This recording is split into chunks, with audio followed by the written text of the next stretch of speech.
ఎక్కడున్నా సరే రారా చెల్లి నన్ను చేరుకోవాలి. నా తోడుంటూ ఎన్నడైనా సరే పసి పాపల్లి నన్ను చూసుకోవాలి.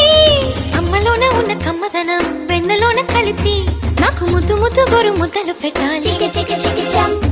ప్రేమలోన ఉన్న తీయదనం ప్రేమతోటి తెలిపి చిన్న తప్పు చేస్తే నన్ను తీయక తిట్టాలి.